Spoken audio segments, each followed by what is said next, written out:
Hello, and welcome to the first episode of my new series where we will review every level on the Demon's List. That's right, this is going to be a series. The reason I'm making this a series is for two reasons, actually. Reason one, the Demon's List is long, not counting Extended List, which we're gonna be counting Extended List.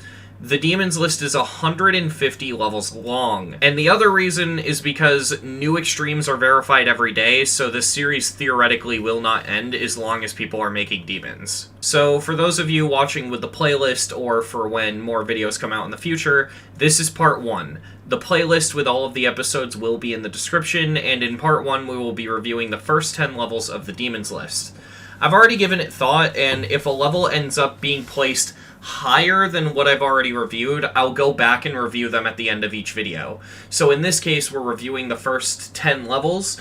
If by the time part 2 comes out, Limbo has been placed, and Limbo is in the top 10, I'll go back and review that for continuity. Regardless of all that, though, here is part 1, and I hope you enjoy. Alright, so the first level we have on the list is Acheron. Now, if you would have asked me, I want to say a month ago, my opinion of Acheron would have been very, very negative, because I saw Acheron as nothing more than a Tartarus ripoff that's grayscale. I've had a change of heart in recent months, however, because Acheron's gameplay is really, really cool.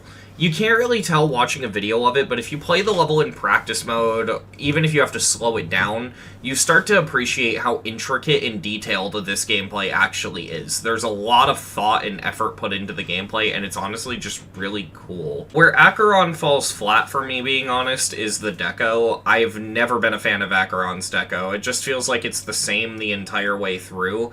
I get a lot of people are nostalgic for the 1.9 look, but levels like Project Reunion have proven to me that you can make a level that looks like a nostalgic 1.9 level without looking generic. That being said, however, when you know how Acheron's gameplay works, watching it being beaten by someone from zero is really entertaining, and I think this is one of the most carried by gameplay levels I've seen on the Demon's List. It's a really creative and really cool level, and for that reason I'm giving it a 7 out of 10, mainly held back by the deco. So next up we have Slaughterhouse. This level is controversial in the GD community. It wasn't originally controversial, however the controversy has actually built up slowly over the years, mainly because people are really upset that it's still towards the top of the Demon's List. Even now, it's on number 2, which is insane to think about. This level has been in the top 2 for a ungodly long amount of time, and I think people are just sick of Slaughterhouse. There was a charm to it when it came out, but I feel like it's just weighing on people at this point. My take is that Slaughterhouse is a very average, middle-of-the-road level. It's not bad, it's not good, it's just okay. It looks fine, it's basically just exactly what it needs to be, but at the same time, like, a lot of the deco looks really empty to me, and most of it is carried by the intense gameplay, which, at this point, this level's been around so long that you're probably used to seeing how difficult this level is, so even that's starting to wane. My take is that River's part is the best looking part of the level, which is kind of funny because everyone says it's the most annoying to play due to either bad gameplay or a massive difficulty spike, depending on who you ask. And I just think that's really funny because that means the best looking part of the level is the worst part to play. The song also lowers it a bit, but it's completely down to personal preference and bias because I just personally do not like the song. I've heard a lot of people say that they do like it, and that's fine, but I'm not a fan. I think what kills Slaughterhouse for me, though, is the fact that it's a bad level based off of why it was made. See, Slaughterhouse wasn't supposed to be made as a Demon's List top 1. It was supposed to be an impossible level that Ice Cave was making to be inspired by Slaughterhouse. You know, the old one, the Tosh Deluxe one, the Haha Funny one. And, yeah, this level is not faithful to Slaughterhouse at all, and it does not do a good job. You could have told me that this level was called Kinos 2, the Kino Sing, and I would have believed you. I think the best way to put it, though, and realistically the best way I can sum up my feelings on Slaughterhouse, is just simply that it's an empty level that focuses too much on its difficulty and doesn't really focus on looking good, or doesn't focus on having good gameplay. The level is meant to be hard, not good. It's really funny to me that Ice Cave's statement was that this level was supposed to be the best impossible level. No, If you go on the ILL right now, you can find levels like Vitrification, The Descended, La Magichikubro... I don't even know how to pronounce that. That level that you're seeing on screen. I don't know, I could just sit there and name a bunch of ILL levels like that, but you get the gist. Slaughterhouse trying to be the best ILL level while looking like this makes me not like it. But yeah, so sorry my segment on Slaughterhouse has gone on so long, I just had a lot to say about it. In my personal opinion, Slaughterhouse is a 4 out of 10. I really do not like this level. Next up we have Abyss of Darkness. So I'm really nostalgic towards AOD because I followed its verification progress pretty much since the beginning. That's actually a bit pretentious to say, not really towards the beginning, but when I say the beginning, I'm talking about the redeco. I'm talking about when Nero made the redeco. I don't mean all the way back when Nero hacked the level, but you get what I mean. I was just sort of like a distant watcher of this verification process, and I guess because of that, it makes me feel a little bit closer to this level. But with my bias out of the way, I still hate this level. It feels unfair to criticize this level's gameplay because the level's gameplay was literally made bad on purpose, but as I said in my raid standards video, if you make something bad on purpose, it's still bad. I think the hottest take I have with this level, though, is that the song sucks. They overuse these same stock dubstep sounds throughout the entire song, and because of that, I just grow very annoyed with the song very quickly. The song has actually made me click off completion videos before. There's this one stock dubstep song that the song overuses a lot, and I really hate it. Here's a fun drinking game for you.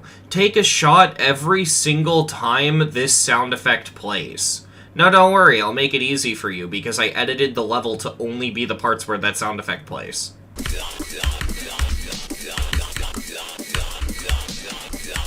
Hey, did you guys hear that? Sounded like a chipmunk.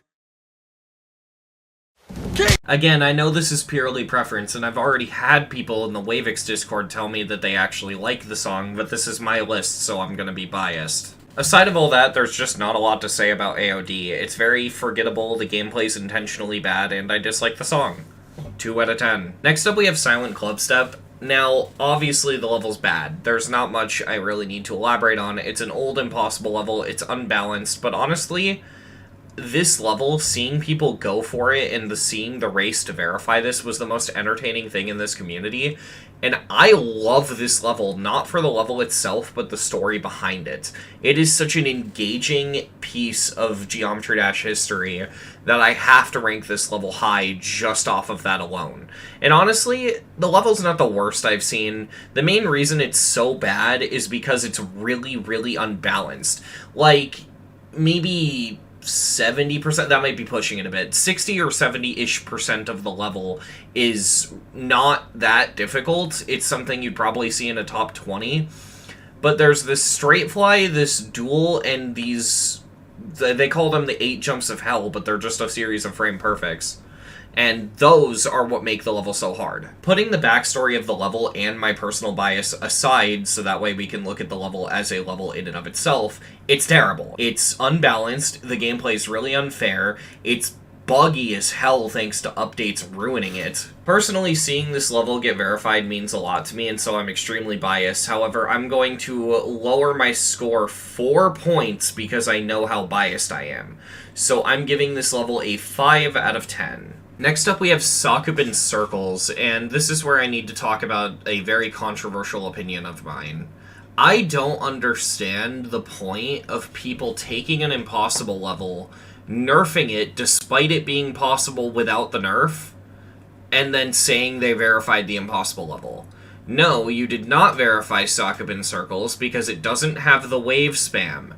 I get it, people do not like this opinion, but I don't see the point. You're not beating Sakupen Circles, you're beating nerfed Sakupen Circles. That doesn't really have a big influence on score, it's just something that really bothers me. What is the point of nerfing an impossible level just to beat it? That doesn't make sense to me. The whole appeal of beating an impossible level is that you're doing the impossible. So when you make it possible in order to do it, I don't know, it just kind of loses a lot of its magic for me. None of that matters, however, because the level has bigger problems. One of the ones that annoys me the most is the decoration. Now, don't get me wrong, the high detail looks really, really good, but at the same time, no one plays the high detail because it's harder. This is a trend I've actually noticed quite a bit in multiple levels on the Demon's List, where the gameplay is just ever so slightly different in the high detail version, for some reason. I have the music muted for copyright, but I'm going to do a visual demonstration of what I'm talking about. So I have a macro of Sonic Wave Infinity.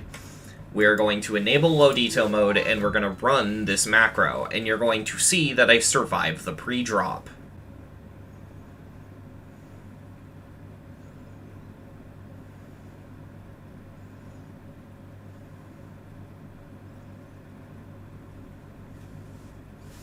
And there you go. Now if we back out of the level and we disable LDM,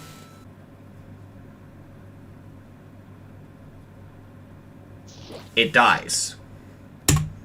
I have no idea why this is such a consistent issue with Demon's List levels, but in my opinion, the gameplay should stay the same no matter what version of the level you're playing. Now, I know I use Sonic Wave Infinity to demonstrate that, but that's just because Sonic Wave Infinity, I already have a macro on hand that has this problem.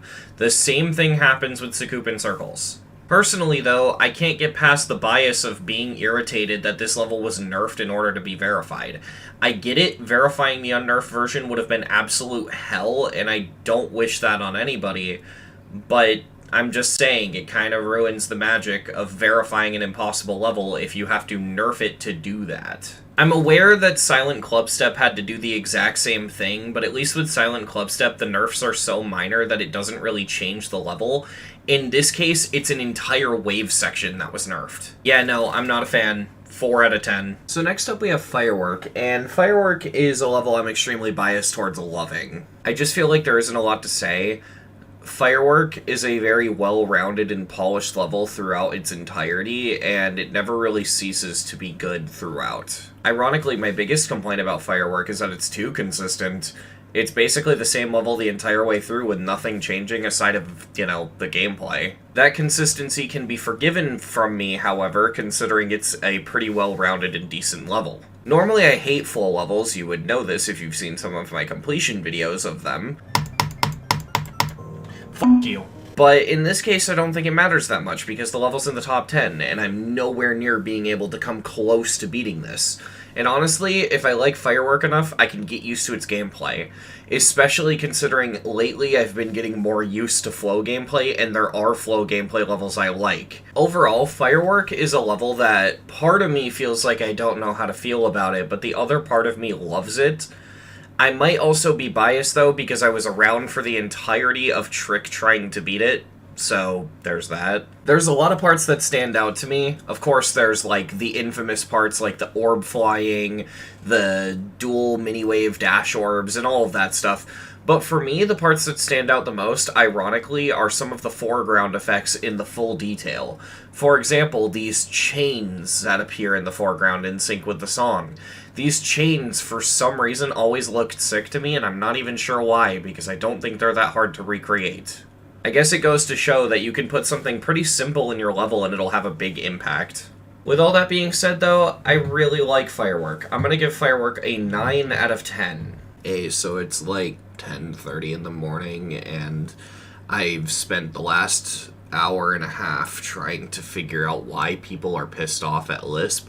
I keep hearing people throwing out accusations of transphobia and doxing, and I don't know what's true and what isn't true. I haven't found a single Twitter exposing post or a single video talking about the situation. I don't know if the accusations towards Lisp are true, and because of that, it's kind of hard to make a disclaimer about separating art from artist if I don't really know what the artist did. So this is going to be a very general statement. I like to separate art from artist. Lisp could be one of the most awful people in the fucking community, and I'd still be able to like Poocubed because I don't see it as a level made by Lisp, I just see it as Poocubed. I just felt like I'd be fully transparent about the fact that I couldn't find any proof that Lisp did what he did, but at the same time, I'm not going to discount it because the entire GD community seems to say it's true, and so I'm just giving a blanket statement here. I do not support transphobia, and I do not support doxing. I am not supporting Lisp just by reviewing this level. So next up we have Poocubed, and Poocubed is a level that I really love. The decoration is amazing. I really like the song, as shitposty as its energy is. The song just makes me kind of happy, and I don't know why. And overall, I think this level is really pretty. There really isn't a lot to say on the deco side of things, just because I can't really think of 100 different ways to say the level looks amazing. But what I can say is that the thing I like about the deco the most is, A, it's not hell-themed. It's got, like, this colorful, almost playful decoration style to it.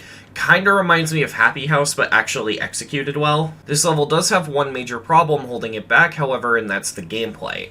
Across every victor, they all seem to agree that this has some of the worst gameplay on the list, and if you have a keen eye and you just know how this game's physics and how the gameplay works, even if you've only beaten a couple hard demons or insane demons, you can probably look at this level and understand why the gameplay isn't that great.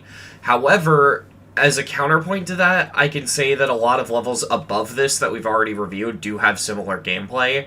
Like, I can't help but compare this to something like Abyss of Darkness. However, just because other levels have bad gameplay doesn't mean this level doesn't, it just more justifies it a little bit. But with that being said, I can definitely tell that the gameplay in this level is definitely less than stellar, to say the least. Poocubed is a level that I really like, but would probably never play. I give Poocubed an 8 out of 10. Shit, I forgot about Arcturus. Okay, so let me just review this really quick so I can throw this in the video. Arcturus is a pretty interesting level. It has old-style 1.9 gameplay, but still manages to look like a modern level. My problem with it is that it drags itself on sort of artificially. If you remove all the black screens, the level is probably around 40 seconds long, however, it is exactly a minute. I don't have a lot to say about Arcturus. It's a pretty cool level. I think it's interesting. However, I gotta admit, the level's extremely basic. One thing, if I have to complain about it at all, is I'm really not a fan of the song. The song makes me think of really stereotypical horror movie cliches, which really doesn't fit a generic red and black hell level to me.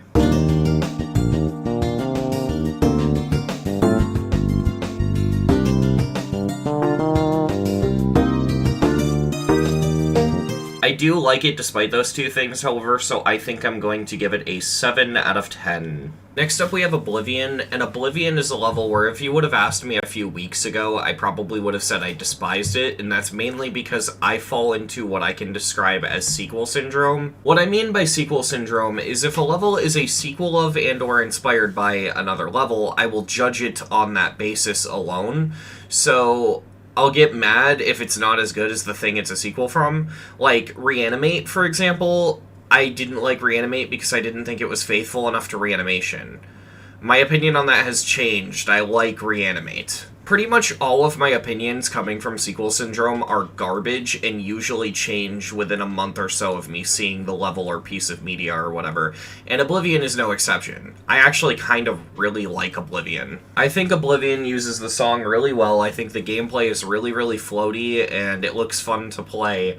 But most importantly, this level looks amazing for what it's trying to do.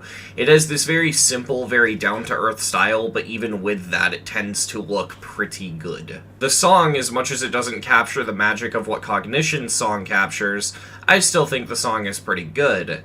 Overall, I think this level, while not being a great sequel to Cognition, is a pretty good level. Oblivion is a pretty hard level for me to rank, however, if I were to give it any sort of ranking, and I were to throw my bias away, which I want to begin with because this whole sequel syndrome thing is kind of garbage, I think I'm going to give it an 8 out of 10. So next up we have Hard Machine, and I don't even know how to begin to review this level. It is pretty interesting that they took such an old, difficult level and gave it such a good redeco.